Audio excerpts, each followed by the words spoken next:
And now, on to Zig Zag and the Norman invasion.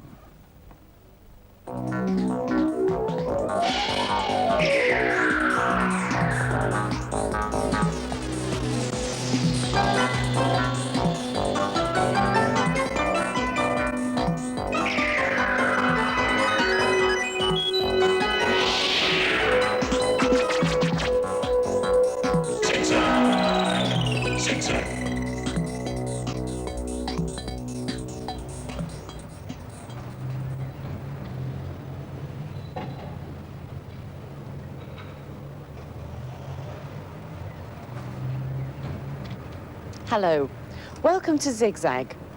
I'm Sheelagh, and this is, well, see if you can work out who it is. It's the statue of a very well-known man. I wonder if you can guess what he was famous for. Looks like a fighter, doesn't he? And he was more than that. He was a conqueror. In fact, he was the last man to conquer England. Do you know who it is now? It's William the Conqueror. And I'd like you to take a good look at him, because for the next few weeks, Zig Zag will be telling his story. Do you see that castle? That's where William was born. His father was a duke, Duke Robert of Normandy. Nowadays, Normandy is part of France.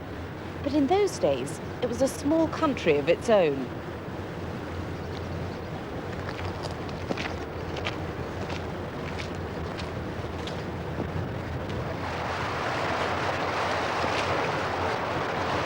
William's mother was called Sheelagh. She came from a poor family. Her father was a leather worker. One of Sheelagh's regular jobs was to wash the family clothes in this stream.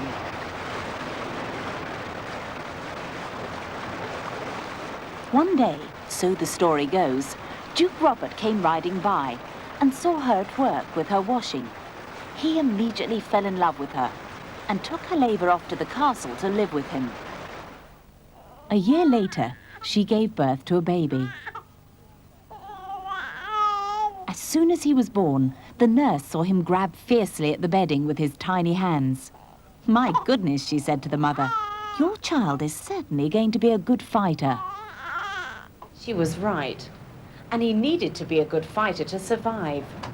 You see, when William was 7, his father died, and William became Duke. You might think that sounds fun. But it wasn't, because William had many enemies who wanted to steal his power and wealth from him. More than once he had to flee for his life from this castle, but somehow he survived.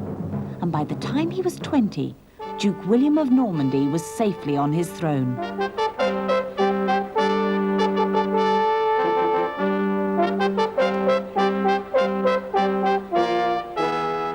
This is a particularly interesting picture of William because it was made when he was still alive. It's part of a long piece of cloth called the Bier Tapestry. It's an amazing piece of work, over 70 meters long. And strictly speaking, it's not a tapestry because the pictures have been embroidered onto the cloth with needles. If you look hard, you can see the stitching. Can you see?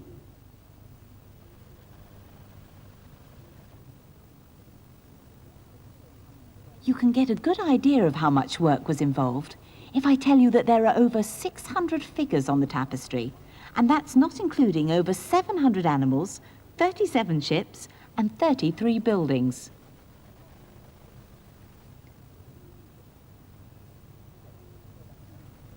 Does it remind you of anything? It seems to me to be a bit like a comic strip, because each picture tells a different part of the story. At the same time, it's a bit confusing to people like you and me, because there are hardly any words to tell us what's happening. What we really need is a guide. And who better than this man? It's William's brother, Bishop Odo. And it was Odo who had it all made in the first place.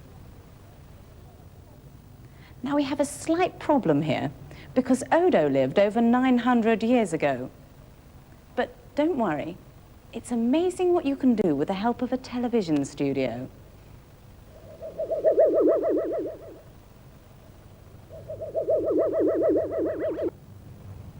There we are. A quick journey through time. And over here, with a bit of luck, is Odo.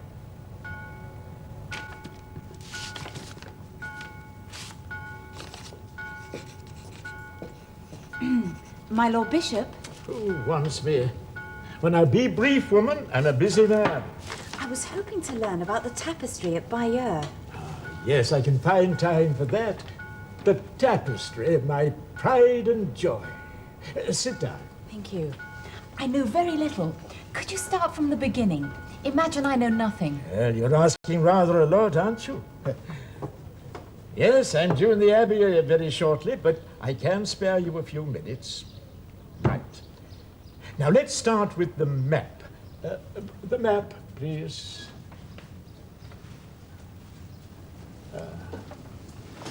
There.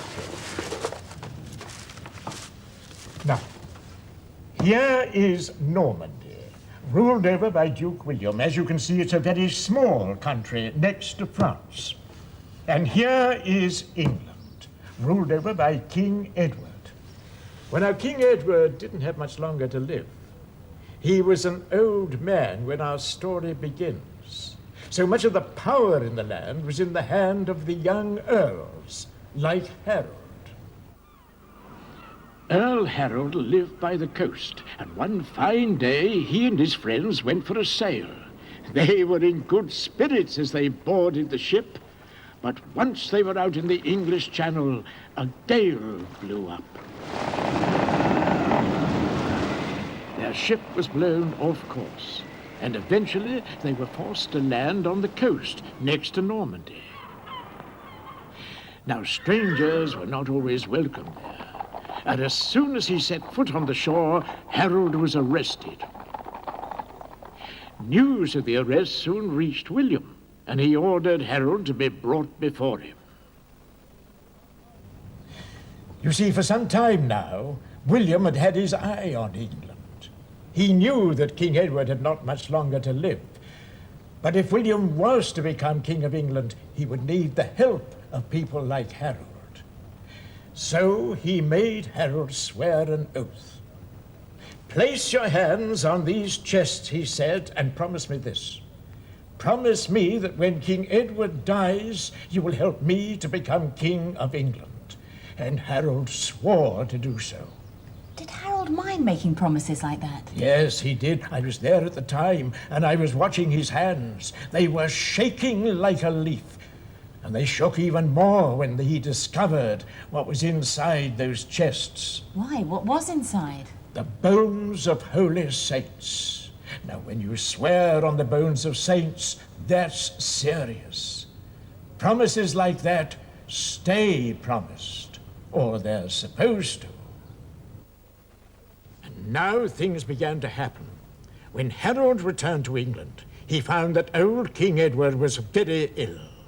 Harold visited him on his sickbed, but Edward never recovered. Within a few days, he had breathed his last.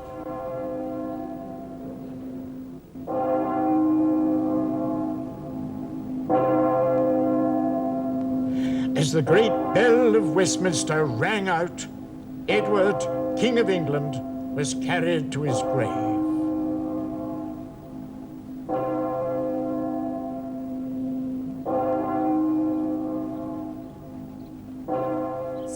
To be the new king? That was the great question. Would it be Earl Harold or Duke William? The people of England wanted Harold, and they urged him to take the crown. Harold was in two minds. He remembered his promise to William. He remembered the bones of the saints. But his English friends told him not to worry. That wasn't a proper oath, they said. You were forced into it. That's not the sort of promise you have to keep. And finally, Harold agreed. Long live the King! Long live King Harold!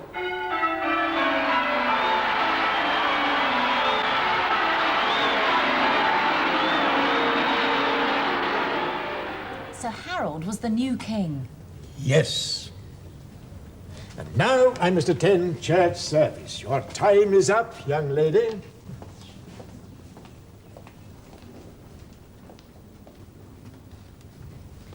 like the Bier Tapestry. I think it's fascinating, and there's really nothing quite like it in the world. Mind you, by the end of this term, it could have a few rivals. You see, last week I got a letter from a school who said they were making a tapestry of their own, and would I like to see how they were getting on?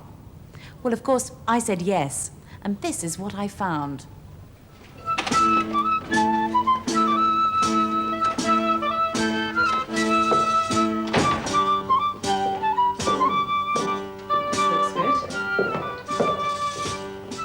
Here they are at their work. Are you Normans or Saxons? Saxons.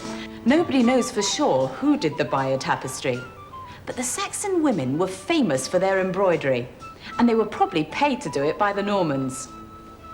Are they good workers? Not bad for Saxons. Not bad for Saxons, eh?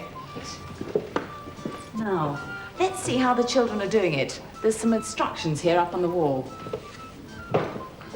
First, draw your shape. Make it big, bold, and simple. Cut your drawing out, lay it on the material, pin it down and draw round it.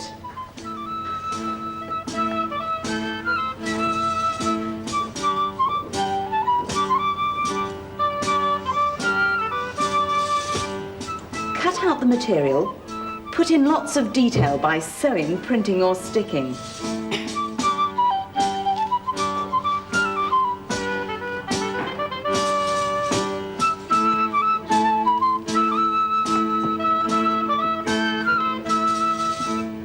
Sew your finished work onto the class tapestry.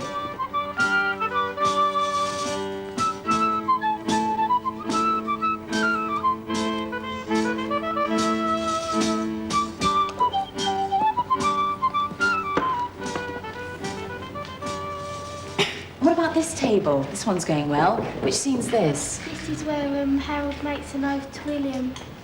And what about these? What are these? Those are the boxes which contain the saints' bones. Bones of the sacred saints. And what about over there? That looks interesting. The armory. Norman workers here. Keith, what about this? It's a Norman shield. And what are these rivets? How do you fix those on? You make a hole, you get a paper fastener and push it through the hole. And Right. turn the shield over Don't spare your fingers. and split it. Right.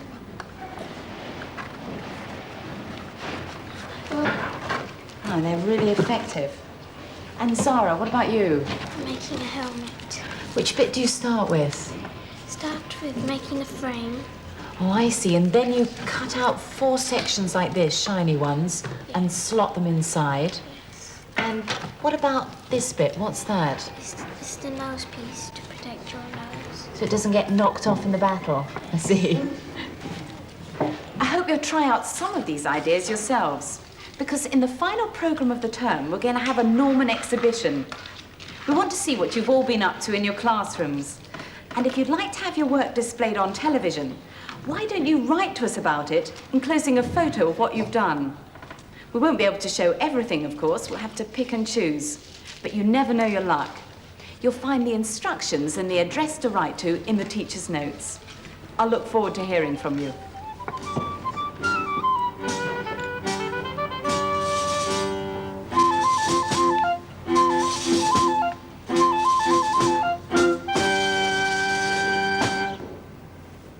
Well, it's time to talk to Odo again. And I think I hear him coming. The service in the Abbey must be over. Hello. Still here, are you? Now, where did we get to? Harold had been crowned King of England. Ah, yes. Well, now, the first thing William did was to plan an invasion. And for that, he needed a fleet of 300 ships. Months it took. Chopping down the trees, shaping the wood into smooth planks, and fitting them all together to make the ships.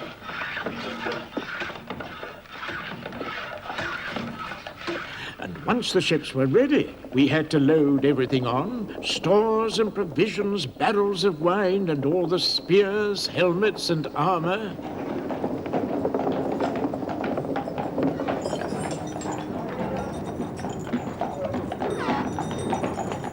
While we were building the fleet, something strange happened. A star appeared, and it moved slowly across the sky, trailing a long tail behind it. Our men of learning called it a comet, but not William. William said it was God about to punish Harold for breaking his oath. Well, I don't know about that, but they say Harold was badly shaken by the comet. He kept having this dream. He dreamt that a fleet of ghostly ships was heading towards him, and he wasn't so far wrong at that. For by the autumn, William's ships were finally ready to sail. As we headed off across the channel, we were all in high spirits. Even the horses seemed to enjoy the crossing. And as we skimmed over the waves, the soldiers sang their war song. Oh, William, Duke William, the Norman, will face the Saxon army in England. We'll face the Saxon army and win. We'll cast the Saxons down and seize the Saxon crown. Oh, William, Duke William, the Norman.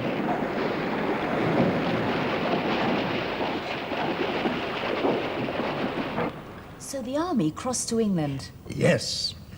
We landed here on the south coast. Did anyone try and prevent you landing? No, we never saw a soul. We couldn't believe it. What was Harold doing? Well, we discovered later that Harold had had a bit of bad luck. An army from Norway had landed in the north, and Harold had to march all the way up there to face them. Well, he beat them and thrust them into the sea, and then he turned round and had to march all the way back again to where we were. Had no time to rest, no time to get fresh troops. And so, on October the 14th, in the year of our Lord 1066, they came face to face with us just outside the town of Hastings. Did you see the battle? Of course I did. I was in it. Even though you were a bishop? Yes. Well, I wasn't supposed to shed any blood. So I used a mace instead of an axe. That's a sort of club. And the church thought that was all right? Yes, as long as I just bashed a few Saxon heads in and didn't shed any blood. And how did the battle begin? The Saxons had positioned themselves behind a wall of shields on a hill, and William gave the signal for a cavalry charge.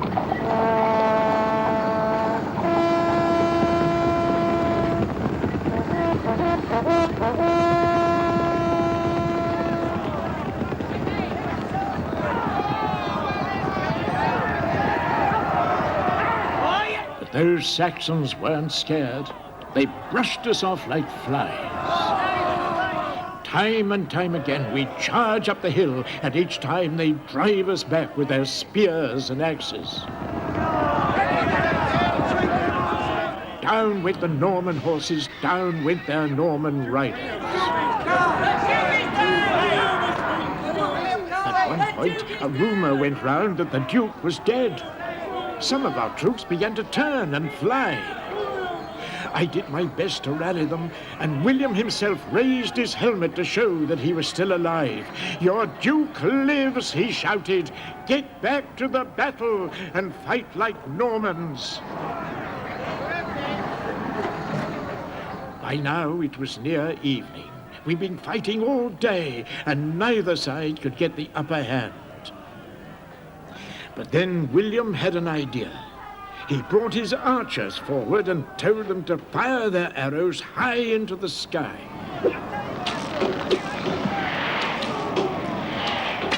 The arrows came down into the Saxon faces, and the shields were powerless to protect them. And that did it. One of the arrows caught Harold in the eye, and from that moment on, the Saxons began to crumble. Harold fought on bravely for a while, but then a Norman horseman cut him down, and after that it was a rout. Soon the field was littered with bodies, and with the bits of bodies. The victory was William's.